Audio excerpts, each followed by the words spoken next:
ये पैगाम है भारत के हर कंटेंट क्रिएटर के नाम। जय भीम बड़ा सीधा हंसी, जय भीम। जय Bhim app available on the play store and Apple app store now. जो ऊपर के अफसर हैं उनमें कितने दलित पिछड़े हैं, जुडिशरी है उसमें कितने दलित पिछड़े हैं, जो भारत में ज़मीन है उसमें कितने खेती जो है उनके आदिवासियों के दलितों के पास है, कितने उद्योग आदिवासी दलितों के पास है, इससे आपको तस्वीर पता चल जाएगी। स्वर्णों के अलावा बताओ यहाँ उद्योग किसके पास है, उनके मालिक कौन है। तो ये जितने भी दल हैं उनके जितने भी लीडर हैं वो सब स्वर्ण हैं। तो दलित के पास, आदिवासी के पास, पिछड़े के पास, महिला के पास तो इसमें कुछ है ही नहीं। मेहनत तो हमने ही की है, खेती तो हमने ही करी है, आज भी हम ही कारखाने में खटते हैं, लेकिन हमें मजदूरी नहीं मिलती। हमारी मजदूरी हड़प जाता कारखाने का मालिक। खेती भी हमने ही करी है, तो ज़मींदार जब थे वो हड़पते थे, तो हमें मौके ही नहीं मिले।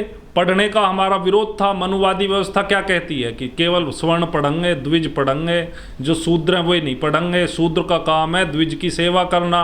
तो इस विचारधारा के लोग आज सत्ता में हैं। पिछड़ों को तो 60% आबादी है, मिल रहा 27%। उसमें भी बीजेपी सरकार ने नोटिफिकेशन निकाल करके उनको 27 तक ही सीमित कर दिया। जो पद हैं, जो सरकारी नौकरियां, उनमें आज भी जो है 70% पे सवर्णों का कब्जा, जबकि सवर्णों की जनसंख्या कुल 11% है।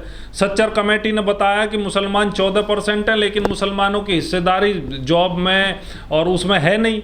तो ये सब खराब ऐसी बातें हैं जो तथ्यों के बिल्कुल ज़रूरत है भाई। जब तक उनका नौकरी में, उनकी आबादी के प्रतिशत में जब तक उनका हिस्सा नहीं होएगा, तब तक पिछड़े कैसे तरक्की करेंगे। जुडिशरी में आप देखो, चीफ जस्टिस एक भी नहीं है आज तक पिछड़ा, कैबिनेट सेक्रेटरी एक भी नहीं है आज तक पिछड़ा। जो गवर्नर बनते हैं एक आध कोई अपवाद के तौर पर बन जाए तो बन जाए, कोई पिछड़ा नहीं बनता।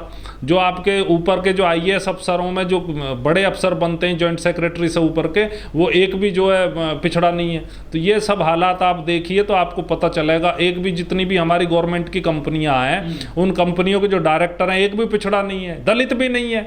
ये बात बिल्कुल ठीक है, पिछड़े का बहुत बड़ा तबका हिंदू बना है, लेकिन जैसे ही उसका भ्रम दूर होएगा तो वो हिंदू बनने से पिछड़े बनने की तरफ आएगा।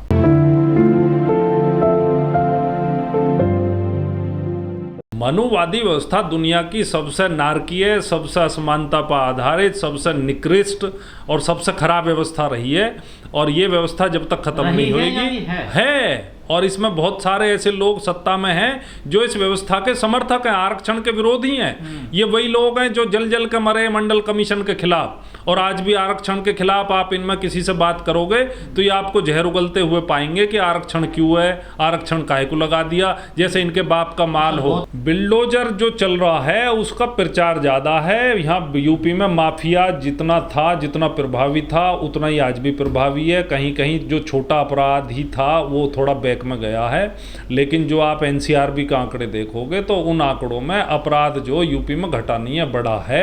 ये जो धारणा बनाई गई है गोदी मीडिया के माध्यम से कि जो यूपी में अपराध घटा, अपराध नहीं घटा। बलात्कार के केस, डकैती के केस, हत्या के केस, NCRB के आंकड़े निकाल के देखो। अखिलेश के टेन्योर में जो थे, रिजीम में जो थे, उससे ज़्यादा आंकड़े अभी NCRB के दिखा रहे हैं कि योगी सरकार में अपराध बढ़े हैं। कहीं बिल्डोजर नहीं है। हमारे जिले में आप देख लो 3-4 अथॉरिटियाँ, सब जगह कॉलोनियां कट रही हैं, अधिकारी रिश्वत खा रहे हैं, हिस्से बट रहे हैं, ऊपर मिनिस्टर तक जा रहे हैं। वही हाथ थानों की है, थानों में भी जहां जो कोई रिश्वत दे रहा वो अवैध कॉलोनी भी काट रहे हैं, अवैध निर्माण भी कर रहे हैं। कहीं नहीं गिरा रहे, वो सिंबॉलिकली 1-2 लोगों के गिरे हैं और कहीं कोई डेमोलिशन नहीं हो रहा।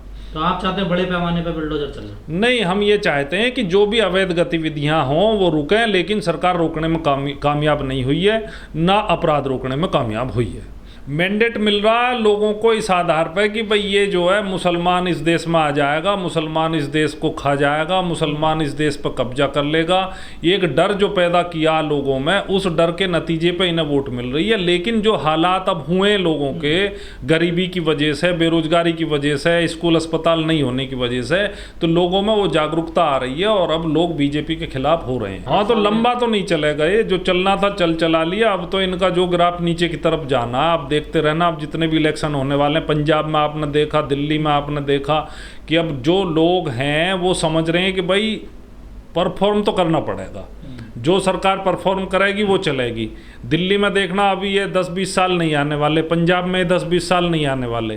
तो इनको बिल्कुल जो पॉपुलिस्ट पॉलिटिक्स है, जो लोगों के हित की राजनीति है, वो इन्हें रिप्लेस करती चली जाए। बिहार में तो देखो फिर भी एक सरकार है जो चल रही है नीतीश के नेतृत्व में, उससे पहले लालू के नेतृत्व में थी। हाँ, यूपी के जो हालात हैं इसमें मायावती जी की सरकार और उससे पहले अखिलेश जी की सरकार, बल्कि उसके बाद की अखिलेश जी की सरकार है।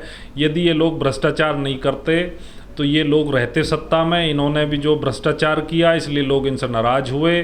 फिर हिंदुत्व की राजनीति आ गई, उस हिंदुत्व की राजनीति की वजह से आज भी बाहर हैं।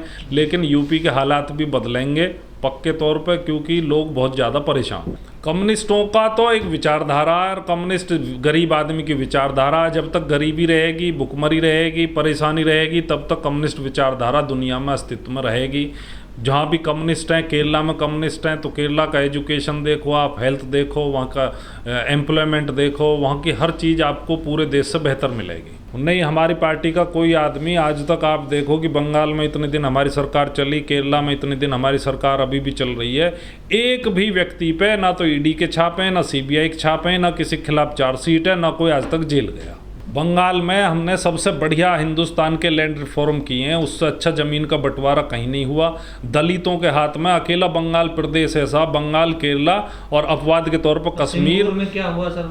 सिंगूर तो वो लैंड एक्विजिशन का इशू था, उसे हाईलाइट किया गया, उसका ज़मीन के बंटवारे से लेना देना नहीं है। उसमें हमारी पार्टी की कोशिश थी कि इसका औद्योगिकरण हो, लेकिन उसे दूसरा रूप दे दिया गया। वो पहला ऐसा प्रोजेक्ट था जिसमें जितने भी प्रभावित किसान थे उनको पक्के रोजगार टाटा की कंपनी में दिए गए थे। अभी कहाँ FIR होती है? आप देखो हमारे कोर्ट में आकर के देखो, 156(3) जो के मामले जो होते हैं, जो थाने में लोग जो दर्ज कराने जाते हैं, वही फिर यहाँ मजिस्ट्रेट के यहाँ दर्ज कराने आते हैं। तो साल दर साल 156(3) के मामले हमारी अदालत में बढ़ रहे हैं, जो इस बात का गवाह कि थाने में लोगों की FIR दर्ज नहीं होती। और जन पक्षधर राजनीति का ही दौर रहा है हिंदुस्तान में। ये थोड़ा सा बीच का दौर बीजेपी का है, ये चला जाएगा। आज़ादी की जो लड़ाई थी उसमें जन पक्षधर राजनीति थी, उसी का नतीजा था कि भारत का इतना बढ़िया संविधान, जिसकी पूरी मिसाल दुनिया में है, वो बना।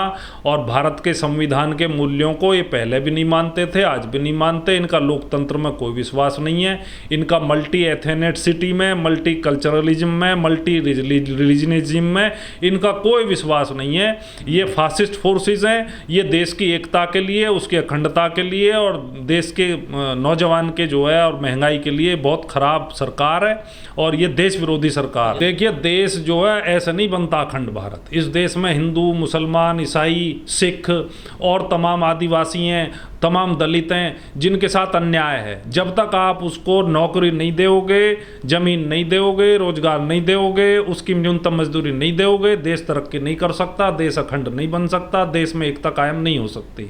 सबको साथ लेकर चलोगे, जैसा कि बाबा साहब ने कहा था कि इस देश में तमाम तरह के लोग हैं, उनको जब तक एक साथ लेकर नहीं चलोगे, देश तरक्की नहीं कर सकता। किसी एक समुदाय की बात करके आप कुछ वोट तो आप ज़्यादा ले सकते हो, लेकिन देश की तरक्की और देश की एकता के लिए जरूरी है कि हिंदू, मुसलमान, ईसाई, सिख, आदिवासी, दलित सबकी तरक्की आप करनी पड़ेगी। यदि आपके विचार में इन लोगों के लिए जगह नहीं है, तो फिर समझो कि आप देश की एकता के भी खिलाफ हो और देश के विरोधी हो।